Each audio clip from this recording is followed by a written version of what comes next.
ये देश है हमारा के आज के एडिशन में आपका स्वागत है। मुस्लिम लीगी माओवादी कांग्रेस कहा जा रहा है। प्रधानमंत्री को बोलना पड़ा कि आज की कांग्रेस एमएमसी है, माओवादी मुस्लिम लीगी कांग्रेस। इनके मुख्यमंत्री खड़े होकर के कहते हैं Congress is Muslim, Muslim is Congress. प्रधानमंत्री को प्रहार करना चाहिए महंगाई के ऊपर, बेरोजगारी के ऊपर, और अगर प्रहार का ही शौक है तो ट्रंप के ऊपर प्रहार करो। राहुल गांधी जी संसद के परिसर में कहते हैं देश की इकोनॉमी डेड। अरे कम से कम 60-65 साल कांग्रेस ने जो इकोनॉमी बनाई है उसको तो जीरो मत करो। ओवैसी ऐसा इकलौता विपक्ष का नेता है जिसके ऊपर इनकम टैक्स की रेट नहीं है। इनकम टैक्स आप कह रहे हो ओवैसी डर गए? राहुल गांधी की शेरवानी से वो डर गए हैं, हैदराबादी बिरयानी से डर गए हैं। आप बनेगी हिजाब वाली बेटी लीडर, आपको हो 2000 औकात है रोकने।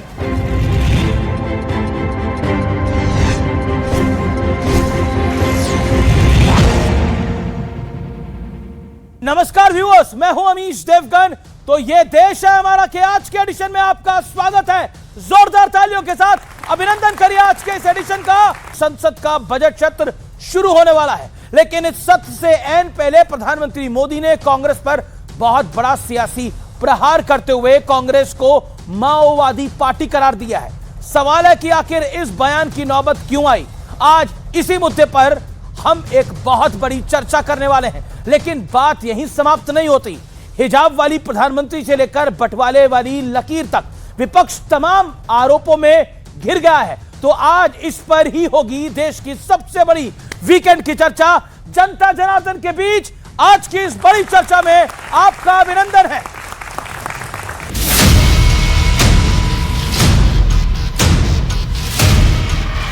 कांग्रेस आज माओवादियों से ज्यादा कम्युनिस्ट और मुस्लिम लीग से भी ज्यादा कम्युनल हो गई है। इसलिए देश में आज कांग्रेस को एमएमसी मुस्लिम लीगी माओवादी कांग्रेस कहा जा रहा है। कांग्रेस माओवादियों से ज्यादा कम्युनिस्ट, कांग्रेस मुस्लिम लीग से ज्यादा कम्युनिस्ट। भारत के सियासी इतिहास में ये कांग्रेस पार्टी पर अब तक का सबसे बड़ा सियासी प्रहार है। और बड़ी बात यह है कि पीएम मोदी ने कांग्रेस पर यह प्रहार केरल की धरती से किया, जहां हाल में ही निकाय चुनाव में बीजेपी ने झंडे गाड़े हैं। वैसे देश की सियासत में विपक्ष जो मुद्दे उठा रहा है उसके पीछे बंटवारे वाली लकीर साफ साफ दिख रही है। किसी को हिजाबन पीएम चाहिए तो कोई हिंदुओं में जाति वाली लकीर खींचने में जी जान से जुटा है। ट्राइब के क्षेत्र में अभी आरएसएस के लोग घुस गए हैं और हनुमान जी की मूर्ति बांट रहे हैं। ये ट्राइब अगर धार्मिक हिंदू बन गया तो समझिए ट्राइब जिंदा ही मर जाए। आदिवासी का भी कोई धर्म नहीं है, तो हम कोशिश करें कि हमारा आदिवासी हिंदू ना बन पाए। इस बीच एक और दिलचस्प सियासत हुई। कांग्रेस ने बीजेपी और पीएम मोदी से सबसे मजबूत सियासी एजेंडे पर वार करने की कोशिश की, लेकिन उल्टा घिर गई। लोगों को वोट लेने के लिए मैं चाय वाला हूँ। चाय, अरे कभी चाय बनाए आप? कभी डब्बे में फिर के घूम के केटली लेके हर आदमी को दिए कि ये सब इनका नाटक है। दिस इज नाइदर संविधान का सम्मान और मोहब्बत की दुकान। इट इज नफरत के भाईजान, इट इज अपमान की जुबान of not insulting prime minister but insulting चाय वाला and insulting the Janata by making this kind of. इस बीच यूपी के सीएम योगी आदित्यनाथ ने भी विपक्ष पर बड़ा आरोप लगा दिया है। डेमोग्राफी बदलने की जो साजिश हो रही है, लव जिहाद के नाम पर हमारी बेटियों के साथ जो खिलवाड़ किया जा रहा है, इसको रोकेंगे, सख्ती से रोकेंगे। तो आज इन तमाम मुद्दों पर जनता के बीच होगी देश की सबसे बड़ी बहस। चलिए आइए परिचय करा देते हैं आज हमारे साथ कौन कौन जुड़ा है। हमारे साथ स्टूडियो में मौजूद है अतुल नौंदे पाटिल साहब, प्रवक्ता है कांग्रेस पार्टी के। जोरदार तालियों के साथ अभिनंदन है। मेरे साथ सिद्धार्थ यादव है, प्रवक्ता भारतीय जनता पार्टी के। मेरे साथ इस चर्चा में मलूक नागर है, महासचिव रालोद के, फॉर्मर मेंबर ऑफ पार्लियामेंट है। मेरे साथ राजकुमार भाटिया, प्रवक्ता समाजवादी पार्टी के। मेरे साथ शोएब जमाई है, अध्यक्ष दिल्ली AIMIM के, उनका अभिनंदन है। और जनता जनार्दन है, आपके लिए जोरदार तालियां। आज के दौर की शुरुआत करते हैं रैपिड फायर राउंड से, क्योंकि हमारा ये एक ऐसा राउंड होता है जिसमें हम 2-2 सवाल पूछते हैं और एक-एक लाइन में जवाब देना होता है। जोरदार तालियों के साथ अभिनंदन है। शोएब जमाई, क्या कांग्रेस पार्टी MMC यानी मुस्लिम लीगी माओवादी कांग्रेस है, हाँ या ना?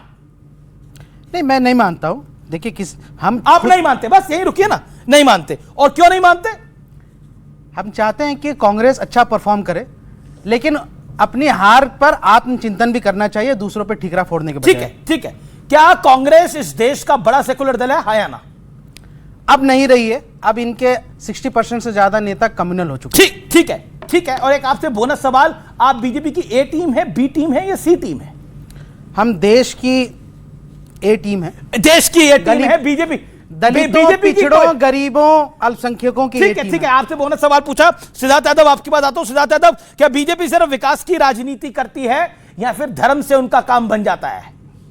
केवल विकास की राजनीति करती है, और अगर आजादी के बाद सबका साथ सबका विकास का नारा किसी ने दिया तो धर्म की केवल बात नहीं भारतीय करते जनता आप। पार्टी ने किया। अच्छा, बिल्कुल नहीं। अच्छा, ठीक है। अच्छा, जो बीजेपी के साथ है वो हिंदूवादी है, जो बीजेपी के साथ नहीं है वो हिंदूवादी नहीं है, हाँ या ना? बिल्कुल ऐसा नहीं है, पर जो भाजपा की राष्ट्र की नीतियों का साथ देता है वो देश का अच्छा और सच्चा नागरिक है। और जो राष्ट्र की नीतियों का विरोध करता है वो कहां खड़ा है, उसको गिरबान में जाना। ओवैसी सेकुलर नेता है, हाँ या ना? अतुल लौंडे पाटिल, क्या बोला आपने? नहीं है। क्यों? एक छोर पे ये खड़े, एक छोर पे वो खड़े हैं। ओके, अगला सवाल, क्या बंगाल में ममता दीदी और कांग्रेस एक साथ आ सकती हैं, हाँ या ना? ये निर्णय तो बड़े नेता करेंगे। ठीक है, चलिए आपके पास आता हूं। क्या आप यूपी में कांग्रेस को 100 सीटें देने को तैयार होंगे? कांग्रेस से गठबंधन होगा, हाँ या ना? राजकुमार भाटी। कांग्रेस से गठबंधन होगा, इंडिया गठबंधन के तहत लड़ेंगे। सीटें कितनी दी जाएंगी ये बड़े नेता तय करेंगे। अच्छा, क्या ओवैसी के साथ गठबंधन होगा, हाँ या ना? अगर ओवैसी जी धर्मनिरपेक्षता में, समाजवाद में, आपको पता ओवैसी कैसे हैं, जवाब दीजिए। विश्वास करें, PDA के नारे पे आए। यार हम मना नहीं कर रहे, कुछ ना कुछ तो खेल जरूर है। कांग्रेस को इससे चिंतित होना चाहिए, मायावती को भी इससे चिंतित होना चाहिए। शुरुआत अतुल लौंडे पाटिल से करते हैं। अतुल लौंडे पाटिल, प्रधानमंत्री को बोलना पड़ा कि आज की कांग्रेस MMC है, माओवादी मुस्लिम लीगी कांग्रेस, क्या कहना चाहते हैं? 50 सेकंड। क्या जवाब देते? 91 रुपए 72 पैसे तक रुपया गया है डॉलर के मुकाबले, क्या जवाब देते? तजाकिस्तान से और मालदीव से हमारे मिलिट्री पॉइंट्स को हटाना पड़ा, क्या जवाब देते विश्वगुरु? और क्या जवाब देते ट्रंप को? तो यही धंधा है उनका। हिंदू मुस्लिम, एक छोर पे मुस्लिम को खड़ा करो, दूसरे छोर पे खुद खड़े रहो। और बीच में क्या हो रहा है? तो शंकराचार्य को उसका अधिकार नहीं दिया जा रहा है। बीच में क्या हो रहा है? तो ब्राह्मण पंडितों की जटाओं को पकड़कर खींचा जा रहा है। और क्या हो रहा है बीच में मणिकर्णिका घाट गिराया जा रहा है, और देश का सबसे बड़े राज्य का मुख्यमंत्री झूठ बोल रहा है AI करके। कल पहुंच गए थे हमारे लोग। और सबसे बड़ी बात बताऊं अमित जी, महाराष्ट्र में MIM के साथ आप चले गए आकोट नगर परिषद में, कल अचलपुर नगर परिषद में चले गए और कहते हम नहीं गए। और जब कोऑप सदस्य की बात आती है तो उनको सपोर्ट कर देते हैं। तो जो मेन मुद्दा है इस देश का, ये जो युवा बैठे हैं, जो बेरोजगार है, उनकी चर्चा नहीं करनी है। जो हमारी विदेश नीति जो असफल हो गई उसकी चर्चा नहीं करनी है। जो रुपया जा रहा है, अगर रुपया 95 रुपए के ऊपर जाएगा तो किसी दिन एक हाथ नेशनलाइज बैंक घुस जाएगी, उसकी चर्चा नहीं करनी है। अर्थव्यवस्था की चर्चा नहीं करनी है। IMF हमें C ग्रेड में डालता है, उसकी चर्चा नहीं करनी है। युवाओं की चर्चा नहीं, महंगाई की चर्चा नहीं, महंगाई की चर्चा नहीं, और बलात्कारियों के पीछे खड़े रहने का काम करके हमारे ऊपर दोष मढ़ते हैं जो संविधानवादी बात करते हैं। ओके, आपके पास अपने मुद्दे नहीं है, इसलिए माओवादी मुस्लिम लीगी कांग्रेस। आप देश को तबाह कर रहे हैं, इसलिए माओवादी मुस्लिम लीगी कांग्रेस। देखिए अमित जी, देश की सच्चाई क्या है ये पूरा देश जानता है। हम तो सबका साथ सबका विकास कहते हैं। ऐसे ही तो नहीं हो गया कि देश चौथी सबसे बड़ी अर्थव्यवस्था बन गई। देश के अंदर 100 से ऊपर यूनिकॉर्न्स हो गए, $1 बिलियन की कंपनियां। देश में जितनी मेट्रो सिटीज थी वो डबल हो गई, जितने शहरों में मेट्रो थी वो डबल हो चुका। जितने का हाईवे आप बनाया करते थे उसके 3 गुना की रफ्तार पे आज देश में एक्सप्रेसवेज बन रहे हैं। देश के अंदर नई वंदे भारत ट्रेन, ये लंबी श्रृंखला है। पर चर्चा ये इस पे थोड़ी चाहते हैं, ये चर्चा किस पे चाहते हैं? इनके मुख्यमंत्री खड़े होकर के कहते हैं, तेलंगाना के मुख्यमंत्री, Congress is Muslim, Muslim is Congress, Congress is Muslim, Muslim is Congress. ये प्रगति की बात है, ये देश की तरक्की की बात है, ये कौन सी बात हुई? देश के अंदर इनकी हालत आज ये हो चुकी क्योंकि कांग्रेस पार्टी के पास अमित जी कोई एजेंडा नहीं बचा।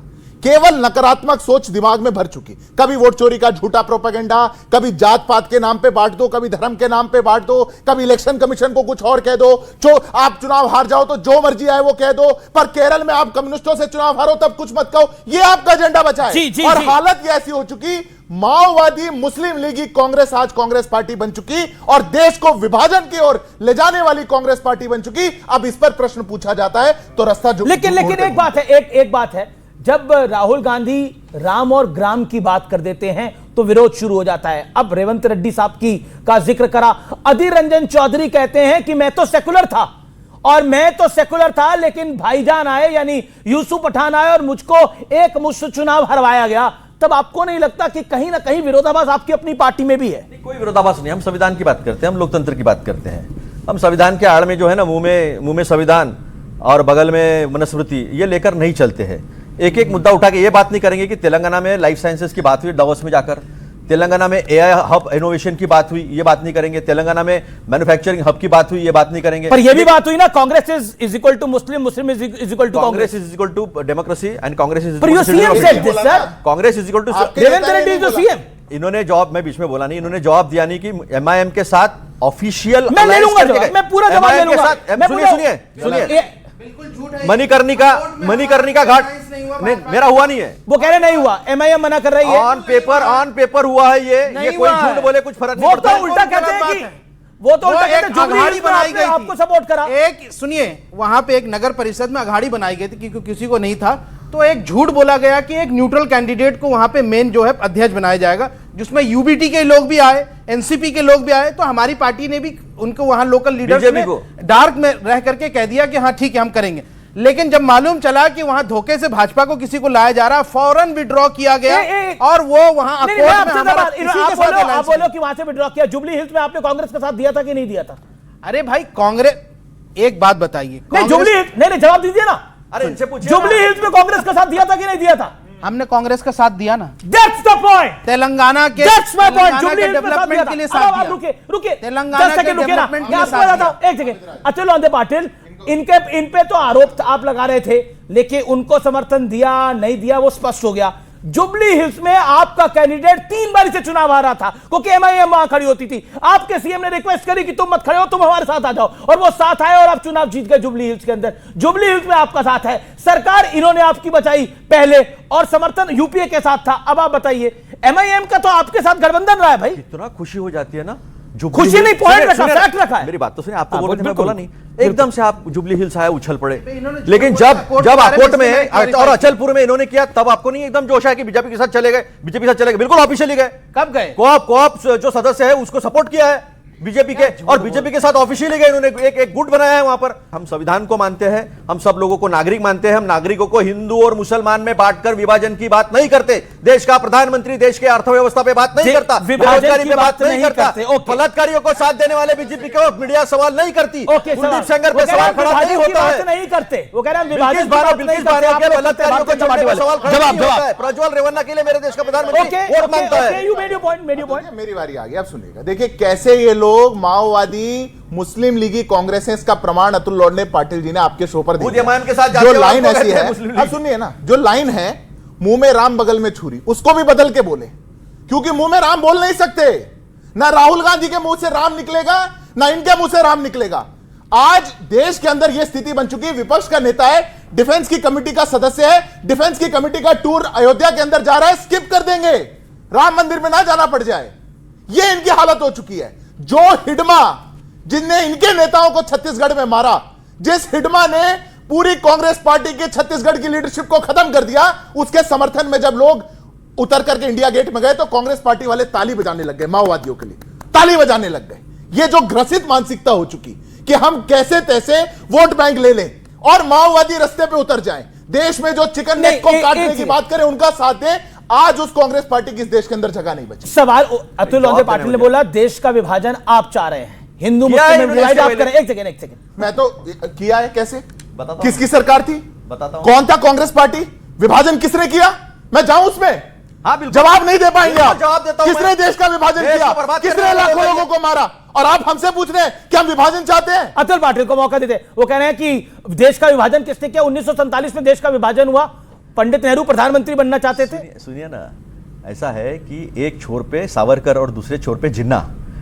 सिंगापुर से सुभाष चंद्र बोस ने कहा कि सावरकर और जिन्ना एक बराबर? हाँ, बाप रे। सावरकर और जिन्ना एक बराबर? हाँ, और ये महाराष्ट्र से आते और हैं। इनको पता नहीं है। इनकी हालत देखो। सुनिए ना सावरकर और जिन्ना एक मैं बराबर? चैलेंज देता हूं, ये महाराष्ट्र में जाकर के बोले ये बात कि सावरकर जिन्ना के बराबर। अरे नागपुर में बोलता हूं मैं। अगर इनकी अरे नागपुर में बोलता हूं, नागपुर में रहता हूं, जिनके साथ सत्ता में बैठे हो, ये जाकर के इंदिरा जी को बताना था। अभी पोल खुल ओके ओके ओके, नहीं बोलो, आप ही बोलो, आपकी खुल रही है। 1937 के चुनाव के बाद मुस्लिम लीग और हिंदू महासभा इकट्ठे आए, 3 प्रांतों में आए, 3 प्रांतों में आए, सरकार बनाई इन्होंने। वेस्ट बंगाल में सरकार बनाई, सिंध में, पंजाब में सरकार बनाई इन्होंने। और 1942 में जब कांग्रेस के साथ पूरा देश क्विट इंडिया मूवमेंट लड़ रहा था, तब जो है श्यामा प्रसाद मुखर्जी वहां के मंत्री थे बंगाल के, वो लेटर लिखते कहते कि इनको सीधा करने के लिए हमको जवाब दो। गोलवलकर जी कहते हैं कि जो आजाद हिंद सेना लड़ रही थी उनके खिलाफ हिंदुस्तानियों ने बरतानी मिलिट्री में शामिल होना चाहिए और उनके साथ बैठकर डायरेक्ट एक्शन डे जिन्ना डिक्लेयर करता है, लेकिन ये खड़े नहीं होते हैं। अतुल जी, देश को दो पॉइंट मैं बताना चाहता हूं, इन्होंने किया। मैं बताना चाहता हूं, वंदे मातरम को आधा कब छोड़ा गया और आधा कब पकड़ा गया, वो मुझे जरूर बताइएगा। दूसरा, जिन्ना की 2 नेशन थ्योरी को किसने एक्सेप्ट किया? तब तो आरएसएस की कोई हैसियत ही नहीं थी जब जिन्ना की 2 नेशन थ्योरी को एक्सेप्ट किया गया। 1925 में संघ बना है। संघ का 2 नेशन थ्योरी के साथ दूर दूर तक कोई लेना देना नहीं था। पॉइंट नंबर 1, जो फैक्चुअल बात है। लेकिन अब इसका आप रिवर्ट करिए अपनी बात पे 30 सेकंड के अंदर। मैं पहले फैक्ट चेक कर दूं। पहली बात तो किसी भी नेशनल टेलीविजन पर झूठ नहीं बोलना चाहिए। हिंदू महासभा और मुस्लिम लीग का कभी कोई गठबंधन नहीं रहा, कभी नहीं रहा। वेस्ट बंगाल के अंदर हमारा गठबंधन कृषक पार्टी से था, उनके एजमुल हक से। वो मुस्लिम लीग छोड़ चुके थे। हम जो गठबंधन में चुनाव जीते उसमें मुस्लिम लीग हारी। मुस्लिम लीग को हराने के लिए वो गठबंधन किया गया। पर जो मुस्लिम लीग के साथ बैठ करके गलबैया कहा करते थे और जो जाकर के लियाकत नेहरू पैक्ट भी क्या करते थे, जो जाकर के जिन्ना से हाथ मिलाया करते थे, जो जाकर के 2 नेशन थ्योरी का प्रस्ताव क्या करते थे, जिनने देश को बंटवारा करके प्रधानमंत्री की लालसा में लाखों लोगों को मार दिया, वो बंटवारे का किसी और को कहेंगे? कमाल करते हैं साहब। देश के अंदर बंटवारा करके कांग्रेस पार्टी उस बंटवारे के तंज की आरोपी है और वो आज खड़े होकर के कहती है बांटना कोई और चाहता है। ओके ओके ओके, मलूक नागर, प्रधानमंत्री ने जो बात बोली है उसका क्या मंशा है? तोड़ने वाली सियासत क्या विपक्ष की आदत है? इस बात से आप सहमत हैं? देखिए, अभी जो बात हो रही है 1937 1925 तक जा रहे हैं, आज ही चले जाओ। 2026 में आ जाइए। सुनो, आज ही चले जाए प्लीज। जब युद्ध हुआ पीछे पाकिस्तान और हिंदुस्तान का, जयराम रमेश कांग्रेसी नेता के बयान देखो, मणिशंकर के बयान देखो, और अभी 1 हफ्ते पहले महाराष्ट्र के पूर्व मुख्यमंत्री जहां के अतुल साहब हैं, उनका बयान देखो। युद्ध के समय के ऐसे प्रश्न पूछते थे जो पाकिस्तान के फेवर में जाए, वहां ब्रेकिंग न्यूज बने। युद्ध के समय ऐसे प्रश्न पूछते थे जो देश के खिलाफ जाए, और अभी कह रहे पहले दिन भारत हार गया था। मुख्यमंत्री जो प्रधानमंत्री के मंत्रालय में एमओएस रहे हैं, तो पहली बात छोड़ो, ये तो आज भी पाकिस्तान के साथ खड़े हैं। इन्हें तो पाकिस्तान ही कह दें या मुस्लिम लीग के साथ ही कह दें, तो प्रधानमंत्री जी ने क्या गलत बात कही है जो लोंडे साहब आज कह रहे हैं? पिछले 1947, 25, 37 की वही प्रधानमंत्री जी ने आज की बात कही है, तो सिद्धता होता है इससे साफ साफ बिल्कुल एकदम। जी अतुल पाटिल, सीडब्ल्यूसी का हमारा रिजोल्यूशन सामने होते हुए भी ये झूठ बोल रहे हैं, और ये डिफेंस अटैचे इंडोनेशिया ने कहा, ये जो है देश के सीडीएस अनिल चौहान जी है उन्होंने कहा, और वही बात जो है सामने रखी कि देश के प्रधानमंत्री झूठ क्यों बोलते हैं। 70 बार ट्रंप जो है वो चैलेंज दे चुका है, लेकिन हमारी गर्दन नहीं उठती है जी, हमारी गर्दन नहीं उठती है। और हम पूरी ताकत से सीडब्ल्यूसी का रिजोल्यूशन सामने निकाले, पूरी ताकत से जो है हम खड़े थे देश के साथ में, हम खड़े थे सरकार के साथ में। सरकार ने अपना स्वाभिमान नहीं रखा, देश का स्वाभिमान नहीं रखा, और आज तक स्वाभिमान नहीं रखा। जवाब आज तक नरेंद्र मोदी जी ट्रंप को जवाब नहीं दे पा रहे। मैं ऑडियंस से पूछता हूं, क्या आपको लगता है देश की सरकार ने देश का स्वाभिमान नहीं रखा? आप मानते हैं इस बात को? एक लाइन बस। अभी ये कह रहे हैं माननीय प्रधानमंत्री झूठ बोलते हैं। अरे राहुल गांधी जी संसद, बीच में मैं नहीं बोला था, फिर बीच में बोलने दूंगा मैं। अब राहुल गांधी जी संसद से निकल के संसद के परिसर में कहते हैं देश की इकोनॉमी डेड, और जबकि इनके प्रधानमंत्री मनमोहन सिंह 2004 से 2014 तक कह रहे थे हम 2040 तक देश की अर्थव्यवस्था को चौथे नंबर पर लाएंगे, और हमने 5वें नंबर पर ला दिया। तो ये क्या झूठ नहीं है? दूसरा, अरे कम से कम 60-65 साल कांग्रेस ने जो इकोनॉमी बनाई है उसको तो जीरो मत करो। ओके ओके ओके, मैं कहता हूं कि आपको लगता है देश की सरकार ने देश के स्वाभिमान को घटाया है? आप क्या कहते हैं इसके ऊपर? खड़े खड़े होकर बोलिए। ऐसा नहीं है। देश की सरकार ने देश का स्वाभिमान, जब भी पाकिस्तान के साथ किसी भी तरह की इश्यूज होती हैं, देश की सरकार ने अपना पक्ष हर जगह हमेशा मजबूती के साथ रखा। जी, आपको लगता है मैडम देश की सरकार ने देश के स्वाभिमान को घटाया है? आप एग्री करती हैं इस बात से? I do not agree for this. क्या लगता है आपको? नहीं, मोदी जी ने स्वाभिमान कम कर दिया या बढ़ाया? मोदी जी ने बल्कि स्वाभिमान को बढ़ाया है, ना कि घटाया है। इस पर और कोई बोलना चाहता है अपनी बात? ये बड़ा विषय है। ओके ओके, आप क्या कहना चाहते हैं? देश का स्वाभिमान यदि बच रहा होता तो चाहवार से उल्टा नहीं भागते। इतना पोर्ट पे काम करने के बाद वापस भागा। आप कह रहे स्वाभिमान, मोदी के राज में स्वाभिमान कम हुआ? कम हुआ, बिल्कुल कम हुआ है। ओके ओके, जवाब इस बात का। एक सवाल आया, जवाब। ओके, देश का हर एक नागरिक आज अगर अपने दिल पर हाथ रखकर कहेगा तो हम सब जानते हैं देश का स्वाभिमान कितना बढ़ा। और स्वाभिमान किसमें बढ़ता है, मैं यह भी पूछ लेता हूं। जब 26/11 हुआ तो देश की सेना तैयार थी, देश के सेना के अध्यक्ष कह रहे थे हम तैयार थे, पॉलिटिकल विल नहीं थी, इसलिए हमने हमला नहीं किया। और उसके बाद 1 साल के अंदर पाकिस्तान के साथ बैठ करके अल शेख डायलॉग के अंदर बैठ करके उनके वीजा को लिबरलाइज कर रहे थे। आज भारत घर में घुस करके मार रहा है, 300 किलोमीटर अंदर जाकर के मिसाइल दाग दे रहा है, तो इनको स्वाभिमान घटता दिखता है। नजर में किसकी कमी है, मैं ये पूछना चाहता हूं। ओके, क्या आपको लगता है ठाकुर भाटी देश का स्वाभिमान कम हो रहा है? आप एग्री करते हैं? Your take on this? निश्चित तौर पर कम हो रहा है। अभी सिद्धार्थ भाई कह रहे थे कि 26/11 में सेना तैयार थी। सेना तो जब संसद पर हमला हुआ था तब भी तैयार थी। सेना तो जब जसवंत सिंह आतंकवादियों को लेकर अफगानिस्तान छोड़ के आए थे तब भी तैयार थी। और सेना तो जब कारगिल में घुसपैठिए घुस रहे थे, इंटेलिजेंस की रिपोर्ट थी, अटल बिहारी वाजपेयी जी की सरकार चुप बैठी रही और कारगिल पे पाकिस्तान ने कब्जा कर लिया। सेना तो तब भी तैयार थी। कांग्रेस के शासन में देश का मान सम्मान बहुत घटा। कांग्रेस के शासन में 65 में पाकिस्तान को धूल चटाई, 71 में पाकिस्तान के 2 टुकड़े कर दिए। कांग्रेस मतलब देश विरोधी पार्टी थी।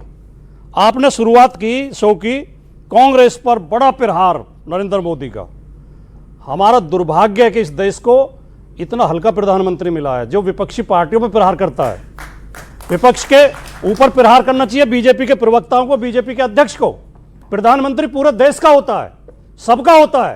प्रधानमंत्री को प्रहार करना चाहिए महंगाई के ऊपर, बेरोजगारी के ऊपर, भ्रष्टाचार के ऊपर, सांप्रदायिकता के ऊपर, जातिवाद के ऊपर।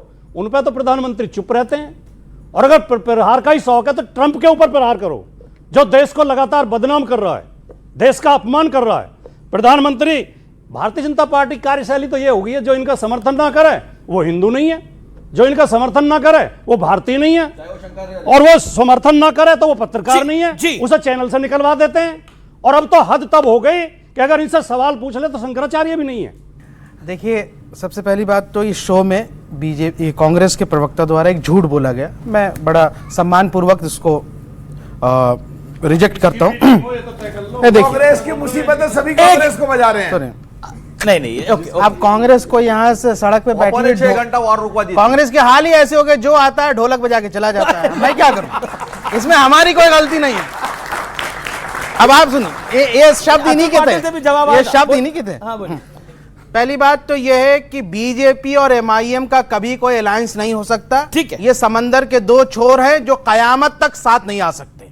पहली बात, ये झूठ बोला। अकोट के मामले में भी झूठ बोला गया और वो खत्म हो गई बात, उसको विड्रॉ कर लिया गया वहां अगाड़ी से, और उनको चेतावनी भी दे दी गई जिन्होंने ये किया। अच्छा, आपने ये बात क्यों बोली कांग्रेस एक ऐसा ढोल है इसे हर कोई बजा देता है, ये क्यों बात बोली आपने? अब देखिए, बिहार में क्या हुआ, हमने कहा था अलायंस करने के लिए।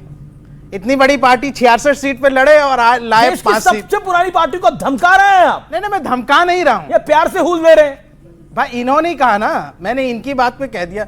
अब वो कांग्रेस की इतनी जो है, ये जो लीडरशिप है इतनी कमजोर है, मैं क्या करूं इसमें। वो मोदी जी का मुकाबला खुद नहीं कर पा रहे हैं। अब वो मम्मी चॉकलेट कौन ले गया हाथ से, उसका ठीकरा एमआईएम पे फोड़ते हैं। जब भी चुनाव हारते हैं कहते हैं एमआईएम ने हरा दिया। अब मैं इसका जवाब दूं। देखिए, कांग्रेस को मालूम होना चाहिए कि नागपुर, चूंकि नागपुर का मैं कैंपेन इंचार्ज था इस चुनाव में, तो वहां हमने 7 सीटें जीत करके आए। 5 बीजेपी के काउंसलर को हराया एमआईएम के कैंडिडेट्स ने, प्रभाग नंबर 3, और एक कैंडिडेट हमारा वैसा जीता जो फहीम खान, जिसका घर तोड़ दिया गया था, वो हमारी टिकट से चुनाव जीते हैं, पार्टी के चुनाव जीते हैं। दूसरी बात कि जब आप जितेंद्र अहवाड़ या फिर अधीर रंजन चौधरी जैसे नेताओं की आप बात करते हैं, इनको लगता है मुसलमान के वोट इनकी बपौती है, जब तक ये जिता रहे थे तब तक ठीक। मैं कहता हूं ये सब मास्क हटा दें, जिस दिन मुसलमान इनके सर से हाथ हटा देगा ना, ये बीजेपी से भी ज्यादा उनके जो है दुश्मन बन जाएंगे। मिसाल के तौर पर हेमंत विश्व शर्मा जी को देख लीजिए आप। जवाब लेता हूं। तो ये कांग्रेस की हकीकत है। ओके सुनिए, कांग्रेस की लीडरशिप में आपने बड़े गहरे अटैक करे उनके, आपने 1-1.5 मिनट बोला, अब उनको 40 सेकंड तो मौका दीजिए। आपने पहली उन्होंने बोला कि उन्होंने जिन शब्दों का इस्तेमाल करा वो आपने सुन ही लिया। आप ढोल हो गए हैं, आपकी लीडरशिप कमजोर है, आपकी हैसियत नहीं बची है, हर जगह आप हारते हैं। देखिए रोते बहुत हैं, बात मानने नेता। नहीं, चलिए मैं तो आप चुनाव के बाद रोते हैं। अच्छा ठीक अरे है, भैया हराओ ना मोदी को, हराइए यहाँ से, मोदी जी को हराइए, बीजेपी को हराइए, आरएसएस को हराइए, पर आप खुद नहीं हरा पाते हैं और ठीकरा फोड़ते हैं। एमआईएम ने ऐसा कर लिया, लड्डू ले गया। अरे भाई काहे इतना लोते हो, एकदम लोतलू बन गए ये लोग, रोतड़ू हो गए हैं आप लोग। देखिए ऐसा है कि हमने अमरनाथ में हमारे लोग बीजेपी के साथ गए, 12 के 12 को हमने पार्टी से निकाल दिया, और बीजेपी और एमआईएम हिदायत ही देते रहे। सुनो ना, अभी ढोल बजाता हूं ना मैं, तो अभी इन्होंने क्या किया, इन्होंने किसी हमने हिदायत दी और फिर धीरे से सपोर्ट कर रहे, अलग गुट बना रहे और एक दूसरे के साथ में चल रहे। तो कौन किसकी ए टीम है और कौन किसकी बी टीम है ये अच्छे से पता चल गया है। और ये कहते हैं आप रोते बहुत, वो नहीं, वो कहते हैं कि हमको इसने हराया उसने हराया। अरे हम तो कभी तुम्हारे साथ आ नहीं सकते ना, बीजेपी और एमआईएम। पर तो आप आए हैं इनके साथ ना, जुबली हिल्स में, सुनिए ना, यूपीए 1 में। सुनिए ना, ये जो है एमआईएम हो या बीजेपी हो, ये दोनों कम्युनल पार्टीज है, इनके साथ हम कभी नहीं आ सकते। बीच में बोला नहीं मैं शोएब भाई, तो बीच में बोल के मैं भी कर सकता, फिर पापा ने रुकवा दी 6 घंटा और आके फिर बताना पड़ा कि नहीं पापा ने नहीं रुकवाई करके, ये बताना पड़ा था। हम ये सब वो कह रहे हैं रोते बहुत हैं, आप रोतलू पार्टी हैं। नहीं, काय की रोतलू पार्टी है? अरे हमने कार्रवाई की, हमने कहा रोते बहुत हैं, अरे रोते हारते हैं फिर रोते हैं। अरे शिवसेना ने बोला आप आते हैं, पोस्टर लगाते हैं, चुनाव हारते हैं, निपट जाते हैं, घर चले जाते हैं। यही मोदी को गाली दे देकर कांग्रेस का ये हाल हो गया। नहीं, सुनो अमित जी, कभी कहते हो चाय बेच, कभी पोपा, जनता ने बोला टाटा। कांग्रेस पार्टी की बातें अब कान में नहीं जाती, नहीं समझ में आती, इनकी कहानी वहीं अटकी हुई है। जिन लोगों ने अभी अच्छा यहां से अब ये पॉपो कर रहे थे, यहां से इनको मम्मी मम्मी कर रहे थे, ना जाने क्या बातें हैं, कौन सी बात समझाना चाहते हैं, ये युवाओं को क्या बताना चाहते हैं। चुनाव हारने के बाद मैं बताता हूं क्या बताना, मैं इनकी सच्चाई, जनता नहीं समझ रही ना ये सर बातें। आपने महाराष्ट्र चुनाव में भी बताई, आपने बिहार में भी बताई, लेकिन रिजल्ट नहीं आया ना। आप कह रहे वोट चोरी हुआ है, जनता कह रही नहीं मान रही बात को। पिछले 11 सालों की आपको बताता हूं, कोई राज्य सरकार ऐसी नहीं है जहां पे कांग्रेस पार्टी ने एक बार सरकार बनाई और जनता ने रिपीट कर दी हो। कोई एक स्टेट कहीं नहीं ऐसा, क्योंकि जहां एक बार सत्ता में आ जाएंगे वहां पे इतना लूट खसोट, वही सारी बातें, वही सारा कर्नाटक में आए, बहुत बड़े सपने दिए थे, सबसे महंगा पेट्रोल डीजल कर दिया, वहां पे बसों के प्राइस बढ़ा दिए, पूरे कर्नाटक की अर्थव्यवस्था खत्म कर दी। हिमाचल में गए, तनख्वाह नहीं दे पा रहे, हिमाचल की अर्थव्यवस्था नीचे, कहीं भी चले जाएं, कांग्रेस पार्टी आज देश की सबसे निराशावादी पार्टी है और देश के अंदर निराशा का ही मॉडल पेश कर रही है। और जैसे ही चुनाव हारेंगे, अब मैं एक बात पूछता हूं अमीश जी आपसे, ये बिहार चुनाव लड़ने गए, मैं 5 सेकंड में पूछ रहा हूं, ये बिहार चुनाव लड़ने गए, 6 सीटें हार गए आरजेडी से और 5-6 हार गए एमआईएम से। वोट चोरी किसने करी? अरे वो आरजेडी से चुनाव हार गए, एमआईएम से चुनाव हार गए, वोट चोरी करी किसी और ने। ये इनकी निराशा। देखिए भाटी जी भी मुस्कुरा रहे हैं मॉडल, लेकिन भाटी जी की भी बता दो, एक बात है, भाटी जी की भी बता दो। भाटी जी अभी शंकराचार्य जी के लिए कह रहे थे, मेरे को 2015 की वो वीडियो याद आ गई जब समाजवादी पार्टी उन्हीं शंकराचार्य जी को सड़क पर दौड़ा दौड़ा के लाठियों से मार रही थी। वो समाजवादी पार्टी, बोलने से पहले सोचना तो चाहिए। अच्छा ठीक है, अपने गिरबान में झांकना तो चाहिए। समाजवादी पार्टी के साथ आप लोग जाना चाहते हैं या नहीं जाना चाहते? ठीक, देख रहे हैं टेढ़ी आंखों से, कुछ ना कुछ तो है मोहब्बत। वो भी मुस्कुरा रहे हैं, आप भी मुस्कुरा रहे हैं। कांग्रेस को साथ लेंगे नहीं लेंगे उत्तर प्रदेश के अंदर? मेरे से ले लो, मैं जवाब इस बात नहीं। अरे गठबंधन उनका, आप एनडीए में हो, उनको उधर भी ना जाने दो, इनको इधर भी ना आने दो। कमाल की बात है आपकी भी। अपनी बात, मैं बात पूरी कर लूं। साथ में है वो, एक शेर सुन लो हाँ सुना दीजिए। पहले तो ये हौले हौले यूं ही हिलते डुलते हैं, दिल के दरवाजे हैं आखिर खुलते खुलते खुलते हैं। गुड वन, बोलिए। ये किसके लिए बोला? दरवाजे खोलने के बाद इनके लिए बोली, खुलते हैं, उन्हीं के लिए बोला। जिस दिन आपका भी पता नहीं, चवन्नी उछाल रहे थे, कहां उछल गई पता नहीं लगा। ओके बोलिए। जिस दिन ठीक है जिस दिन खोलना हो दरवाजा, ढोल नगाड़े लेकर आ जाओ सड़क पर, अगर नहीं खोले दरवाजा तो बच जाएगा तुम्हारा बैंड बाजा 27 में। अब जवाब दे दीजिए। देखिए तेजस्वी का बैंड बाजा तो बची गया, बुरी तरह से हार गए, ये तो कह रहे थे हमारे साथ आ जाओ, वो कांग्रेस के साथ लग रहे। हाँ जवाब। गैर परों से उड़ सकते हो, हद से हद दीवारों तक, आसमान तक वही उड़ेंगे जिनके अपने पर होंगे। ओके, पर तो हमारे अपने ही है। नहीं, पर तो इनके अपने साबित कर दिया, इन्होंने महाराष्ट्र में साबित करा। क्यों दरवाजे खड़े? बिहार में 60 लड़ी 6 जीती, ये 25 लड़े 5 जीत कर आया। बताइए। अब आप मेरी तरफ आए थे, नेशनलिज्म और सेकुलरिज्म की डिबेट होती है। देखिए, जब देश को ये पहलगाम हमले के बाद जब जरूरत पड़ी, बैरिस्टर साहब ने, ओवैसी साहब ने, हमारी पार्टी ने अपना रुख रखा, देश के साथ खड़े रहे। मेरा सवाल यह है, कांग्रेस देश की सेकुलर पार्टी है या नहीं आपकी राय में? हाँ या ना? आप सेकुलरिज्म की बात करते हैं, इस बार 125 जो काउंसलर हमारे महाराष्ट्र से जीत के आए हैं, उसमें 20 से ज्यादा जो है ना हिंदू काउंसलर है। MIM पार्टी से हिंदू काउंसलर जीते। BMC के अंदर जो सबसे बड़ी म्युनिसिपल काउंसलर है वहां पे मुंबई में, वहां जो हमारा ग्रुप लीडर है उनका नाम है विजय उबाले, वो हिंदू हैं और इतने गरीब थे कि फॉर्म भरने के पैसे नहीं थे। पार्टी ने सपोर्ट किया, आज वो काउंसलर बने, उनके पीछे सारे मुस्लिम काउंसलर्स रहेंगे, वो हमारे ग्रुप लीडर हैं। सुनिए, आपके ग्रुप लीडर हैं, मैं मान ली बात आपकी। आप अपने आप को सेकुलर पार्टी मानते हैं क्या? इससे ज्यादा और सेकुलरिज्म का क्या सबूत दिया जाए? MIM के वो कह रहे पैसा नागपुर से MIM कांग्रेस लगा दिया। कांग्रेस कह रही है कि आपका पैसा, कांग्रेस कह रही है आपका पैसा नागपुर से आया होगा, यही बोला ना आपने? हाँ बोला भाई, नागपुर में आराम से बोलते, थोड़ा शोर से बोलिए इसे। नागपुर से आया पैसा, और कितने जोर से बोलिए। अब बताइए। नागपुर में तो मैं था, ठीक है, नागपुर से आया पैसा है या ना? मुझे नहीं मालूम, यहाँ से कांग्रेस को पता नहीं किस बात का दर्द हो रहा है, लेकिन कांग्रेस की जिस तरह से नैया डूब रही है, इसी तरह के प्रवक्ताओं की बातों से हो रही है। मैं एक बात हम आपको कहते हैं, आप कह रहे हैं कांग्रेस की नैया डूब रही है इन जैसे प्रवक्ताओं से? जाहिर सी बात है, इस तरह की अनाप शनाप बातें। फिर आपको यहाँ से ये तेलंगाना में कहां से पैसा आ रहा है? ओके, एक सेकंड, आप शांत रहिए। जवाब कह रहे आप लोग, आपकी वजह से MIM कह रही है नैया डूब रही है। अच्छा, आपकी वजह से किसकी नैया तैर रही है? बताइए भाई। नागपुर में ये रहते हैं, किसके वजह से तैयारी? नागपुर में ये रहते हैं। 30 सेकंड दीजिए, फिर बोलिए। किसकी वजह से जो है नाव तैर रही है? जो हैदराबाद के बाहर तक नहीं जा सकती 2014 तक, वो हर जगह जाके बड़े बड़े सभाएं कर रही है, जहां 25-25, 30-30 करोड़ लगते हैं। ऐसी कई जगह सभाएं चल रही है, हेलीकॉप्टर चल रहा है, एक छोर पे आप खड़े हो, दूसरे छोर पे वो खड़े, तो देश में हिंदू मुसलमान चल रहा है, जेनजी बैठे, उनके रोजगार का कोई बात सोच नहीं रहा है, महंगाई का कोई सोच नहीं रहा है, बलात्कारियों के पीछे सरेआम खड़े रहा जा रहा है, और 2-4 जोक मार के तालियां जेनजी से ली जा रही है। यह प्रज्वल रेवन्ना के लिए इस देश के प्रधानमंत्री कहते हैं कि प्रज्वल रेवन्ना को वोट है, नहीं मुझे वोट। बिल्किस बानो क्या मुस्लिम औरत नहीं है? वो 5 साल के प्रेग्नेंट औरत पे 11 लोग बलात्कार करते हैं, उसके मां पर बलात्कार करते हैं, और उसको छुड़वाने के लिए बीजेपी आगे आती है।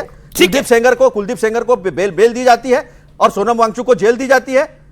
ये सवाल खड़े नहीं होंगे? इसी में कुलदीप सेंगर भी जेल में ही है। आपकी बात क्या है? सर, मेरा सवाल यह है कि मैं एक पोइट्री से स्टार्ट करना चाहता हूँ, उससे एक सवाल पूछना चाहता हूँ कि भगवा क्या है पता नहीं, लहराना सबको होता है। कि भगवा क्या है पता नहीं, लहराना सबको होता है। अरे भगवा का मतलब उनसे पूछो जो भगवा ओढ़ के सोता है। तो सर, मेरा सवाल ये है कि मोदी जी ने हमें ये नहीं बोला कि हम खुद काम करें या खुद वो करें। उनका ये पर्सपेक्टिव है कि वो भगवे की रिस्पेक्ट करना सिखाए। उनका ये पर्सपेक्टिव है कि वो हमारे तिरंगे की रिस्पेक्ट करना सिखाए। उन्होंने ये कभी नहीं बोला कि भाई तुमको क्या कहते हैं हम, उनका क्या है, उनका लीडरशिप है वो, ठीक है। तो वो लीडरशिप, वो एक नेता है, उनका ये काम नहीं है कि वो हाथ पकड़ के लिखवाएंगे कि बच्चों ये करो करो। उनका एक मार्ग है, वो बताएंगे और बाकी सबको करना हो। आप अपनी बात को कह रहे हैं कि मोदी एक विजन देते हैं, एक लीडर है। एक बात तो राजकुमार भाटी एग्री करनी पड़ेगी, मोदी अगर तीसरी बार प्रधानमंत्री बन रहे हैं तो जनता को तो भरोसा होगा ही, उनके लीडरशिप स्किल्स कुछ तो होंगे ही, इसमें तो कोई दो राय नहीं है। क्या आपको लगता है ऑपोजिशन अगर उन लीडरशिप स्किल्स को नहीं मानती, या फिर देश की सब प्राइम ऑपोजिशन पार्टी उससे डिसएग्री ही करती है कि मोदी है ही नहीं? अभी भी खड़गे साहब का हम बयान सुन रहे थे, खड़गे साहब कह रहे थे कि वो चाय बेचते थे, कौन सी केतली में बेचते थे, कितने लोगों को देते थे। ये आपको लगता है मोदी को नीचा दिखाकर काम हो जाएगा? नहीं, अगर मोदी जी देश के प्रधानमंत्री बने हैं और भारतीय जनता पार्टी सत्ता में आई है तो जनता के समर्थन से आई है। लेकिन ये भी एक सच्चाई है कि जनता का समर्थन धीरे धीरे कम हो रहा है। 2019 में 303 सीट मिली थी, 2024 में 240 मिली हैं, तो समर्थन तो काफ़ी कम हुआ। खड़गे जी जो कह रहे हैं वो ये कह रहे हैं कि मोदी जी को झूठ बोलने की आदत है। जैसे मोदी जी ने एक बार कहा कि मैं सड़क से जा रहा था, एक आदमी केतली उल्टी करके नाली की गैस से चाय बना रहा था। वो आज तक किसी दूसरे आदमी को नहीं मिला। वो आदमी जब वो ये कहते हैं कि मैं वडनगर स्टेशन पर चाय बेचा था करता था, उस समय वडनगर स्टेशन था ही नहीं। ओके, जवाब इतना झूठ बोलते हैं वो। ये एक मानसिकता होती है अमीश जी। चाय बेचना, चाय का मजाक बनाना आज से थोड़ी शुरू हुआ, 14 से शुरू हो गया था। इनके ही नेता मणिशंकर अय्यर ने 14 में कह दिया था कि चाय बेचनी है तो हमारे कांग्रेस के अधिवेशन में आकर के कब बना। पूरी जनता ने ऐसी हालत कर दी कांग्रेस पार्टी की कि आज तक नहीं बढ़ पाई। दूसरी बात बता, अरे उत्तर तो सुनिए, हिम्मत करके सुनने की। कांग्रेस पार्टी रोज ये क्यों करेगी? ये एक बार थोड़ी है। कभी कहेंगे रावण, कभी कहेंगे मौत का सौदागर, कभी कहेंगे हिटलर की मौत मरेगा, कभी प्रधानमंत्री को कहेंगे मोदी तेरी कब्र खुदेगी, आज नहीं तो कल खुदेगी। ये राजनीति का स्तर है। आप जितनी नफरत देश के प्रधानमंत्री से दिखाएंगे, ये देश की जनता उतना ही देश के प्रधानमंत्री को मजबूत करने का काम करेगी। आप जितनी नफरत दिखाएंगे, ये देश की जनता मोदी को उतना ही आगे पहुंचाने का काम करेगी। आपने तो जितने मनाया, देखिए ये बात तो सच है। नरेंद्र मोदी किसी नेता का बच्चा नहीं था। नरेंद्र मोदी एक गरीब का बच्चा था जो वहां से यहां तक पहुंचा है, इसमें कोई दो राय नहीं है। Narendra Modi came from a humble background और उसमें कोई दो राय नहीं है। एक सेकंड मलूक नगर, बिल्कुल खड़गे जी भी है, खड़गे जी भी हम्बल बैकग्राउंड से आए हैं। लेकिन देखिए एक बड़ा पॉइंट है, आपकी परिवार पर, आपकी पार्टी में एक वंशावली चलती है। पंडित नेहरू थे, इंदिरा जी थी, स्वर्गीय राजीव गांधी थे, उसके बाद सोनिया जी और अब राहुल जी, प्रियंका वाड्रा है। लेकिन भारतीय जनता पार्टी में पॉलिटिकल वंशावली टॉप लीडरशिप में नहीं है।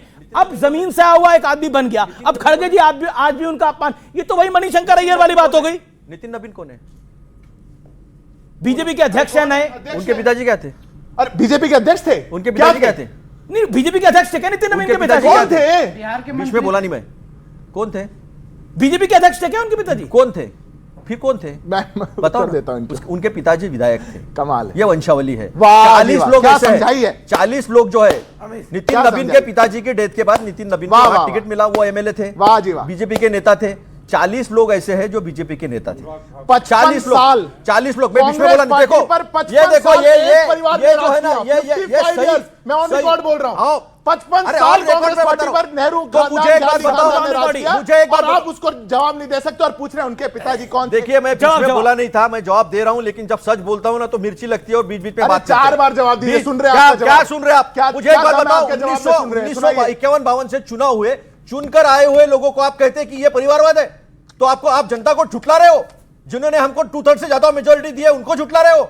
और ये लोग हमें बताएंगे हमने तो बलिदान दिए हैं, जमा करके लाया राजीव गांधी को। नहीं, एक सेकंड यहां पर रुकिए।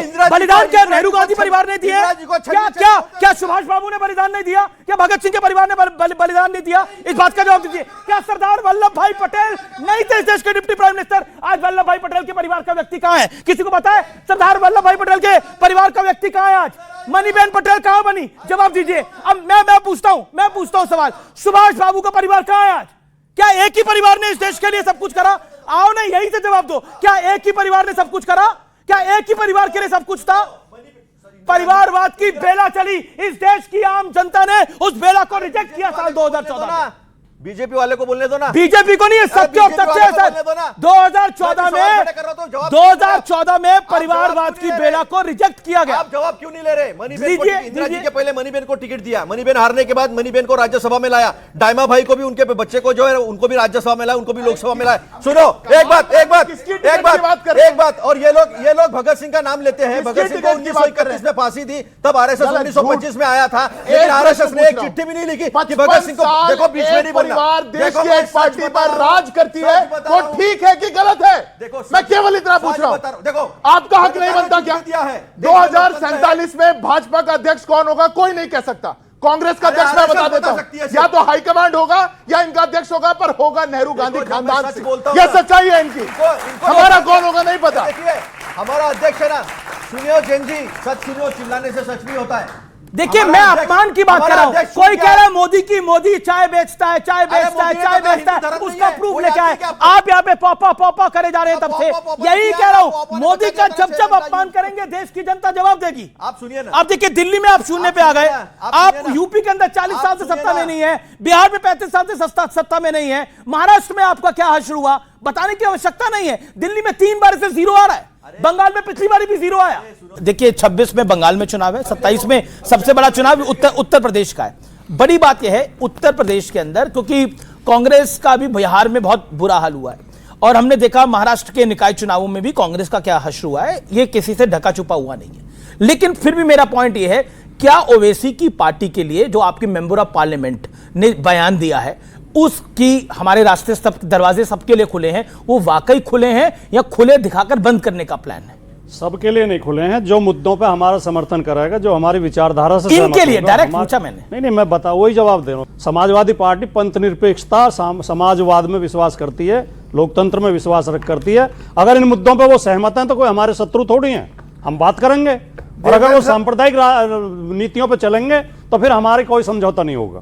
हम किसी भी सांप्रदायिक पार्टी से कोई समझौता नहीं करेंगे। देखिए अब ये बात तो आप मानेंगे कि आप सांप्रदायिक हैं, आप मुसलमान पार्टी हैं, तो ये तो मानना पड़ेगा। अब आप बताइए, पूरे मुंबरा को हरे में रंग रहे थे, 15 मिनट के लिए पुलिस हटा लीजिए। अब आपको अगर देश की सेकुलर पार्टियां यानी कांग्रेस सपा लेना भी चाहे तो लेंगी कैसे? जवाबदेही बड़ी बन जाएगी ना इन लोगों की, फंस जाएंगे ये। लेकिन आपने अपने एक तारीफ है आपकी, आपने अपनी हैसियत बता दी है सबको। देखिए पहली बात तो ये कि राजकुमार भाटी जी ने जो शब्द कहे उनका मैं स्वागत करता हूं। ठीक है, टॉप लीडरशिप वो डिसाइड करती है कैसे अलायंस होना है, किन विषयों पर होना है, किस पर मतभेद है और क्या चीज़ें, वो तो एक अलग बात है, वहाँ की पार्टी लीडरशिप और लोकल लीडरशिप भी देखेंगी उसको। लेकिन सवाल ये है कि आप सांप्रदायिक होने का हम पे इल्ज़ाम लगाते हैं।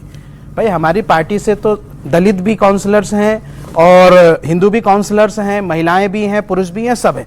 लेकिन एक बात बताइए, जिन पार्टियों के साथ इन्होंने अलायंस किया था सपा ने, वो राजभर की पार्टी है। वो सुनिए सुनिए ना, तेजस्वी यादव जी ने जब जिनसे अलायंस किया था, बीजेपी कांग्रेस दोनों शांत, तेजस्वी यादव जी ने अलायंस किया था जो मछली वाले की जो पार्टी है, मछली वाले हाँ, जो बीजेपी के गोद से ही वीआईपी पार्टी जिसकी एक भी सीट नहीं है जी, ऐसी पार्टियों के साथ अलायंस इंडिया गठबंधन के लोग करते हैं। बात को सुनकर और आप कहते हैं साहब की पार्टी को बीजेपी चला रही है, ये कांग्रेस कहती है और बाकी दल कहते हैं। शिवसेना कहती है कि शिवसेना कह रही है महाराष्ट्र के अंदर कि सपा को बीजेपी चला रही है, सवाल ये बीजेपी चला रही है। सवाल ये कह रही है कि देश को ही बीजेपी चला रही है, कोर्ट से लेकर मीडिया तक को बीजेपी चला रही है। सालों से मुसलमान एक वोट बैंक बन के रहा है।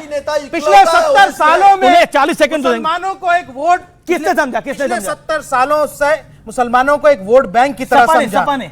लेकिन आज जब हम लीडरशिप की बात करते हैं, हम कहते हैं मुझे मेरा हक दो, मेरे लड़के लीडर्स बनेंगे, हमारी हिजाब वाली बेटियां पीएम बनेगी, वो लीडर बनेगी, तो कांग्रेस के प्रवक्ता कहते हैं अरे आपको तो नागपुर से पैसा आता है। ये मुसलमानों को बपौती समझते हैं। अरे हम लीडर बनेंगे, आपके नेता ने आप क्यों लीडर बनेंगे? हम दरी नहीं बिछाएंगे। जितेंद्र अहवाल लीडर नहीं बनेगा, शहर शेख लीडर बनेगी। आप बनेगी हिजाब वाली बेटी लीडर। आपको 2029 में क्या आप कहते हो ऑपोजिशन को हिजाब वाली पीएम को बनाना चाहिए? क्यों नहीं बन सकती? क्या हमारी ये लाइन होगी? क्या संविधान में हमारा नहीं लिखा है? कोई भी धर्म मजहब बिल्कुल लिखा है। जब हमारे सिख पीएम हो सकते हैं, बिल्कुल हो सकते हैं। महिला क्यों नहीं हो सकती? बिल्कुल हो सकती कि नहीं? महिला सशक्तिकरण क्यों नहीं हो सकता? नहीं, आपको बर्दाश्त नहीं हो रहा? मेरे को आपको पच नहीं रहा? अरे होना चाहिए। कांग्रेस राजकुमार भाटी आपका जवाब। राजकुमार भाटी अगर शोएब भाई एक राजनीतिक पार्टी के प्रवक्ता है तो इन्हें राजनीतिक भाषा बोलनी चाहिए। मुसलमान दरी नहीं बिछाएगा। हाँ, किसी एक वर्ग की बात नहीं करनी चाहिए, यही तो सांप्रदायिकता होती है। वो हिंदू की बात करते हैं, ये मुसलमान की बात करते हैं। वो कह रहे वोट चाहिए आपको मुसलमान का, एमवाई समीकरण आप ही का चाहिए, खाली एक वर्ग की नहीं चाहिए। मैं ये कह सकता हूँ इस देश में सबकी बात करनी चाहिए। सिख प्रधानमंत्री हो सकते हैं, हमारे हिंदू प्रधानमंत्री हो सकते हैं, तो मुस्लिम महिला भी प्रधानमंत्री हो सकती है। देखिए कांग्रेस इसका विरोध करती है क्या? मुस्लिम के प्रधानमंत्री बनने पर क्या समाजवादी पार्टी विरोध करती है? सीधा सवाल। पूछिए क्या मुस्लिम लीडरशिप प्रधानमंत्री का विरोध है? कांग्रेस वाले हमारा विरोध किसी भी धर्म संप्रदाय से नहीं है, सभी नागरिक। और हमने उपराष्ट्रपति बनाए हैं, राष्ट्रपति बनाए हैं, बड़े बड़े पदों पर हमारे यहाँ सभी जात संप्रदाय के लोग रहे हैं, क्योंकि हम सबको नागरिक समझते हैं, संविधान में विश्वास करते हैं। ये बराबर केवल हिंदू की बात करेंगे, वो बराबर केवल मुसलमान की बात करेंगे। वो कह रहे हैं मुसलमान अब दरी नहीं बिछाएगा, खैर वोट बैंक नहीं है, उसे हक दीजिए। कभी भी नहीं बिछाता था, वो अभी बीजेपी के लिए काम नहीं करेगा, ये होगा। और पहली बात, एक बात एक बात, अवैसी ऐसा इकलौता विपक्ष का नेता है जिसके ऊपर ईडी इनकम टैक्स सीबीआई की रेड नहीं हुई है। वो तो अखिलेश यादव पे भी नहीं हुई है, अखिलेश यादव पे भी नहीं हुई है। सुनो अखिलेश यादव पे हुई है क्या?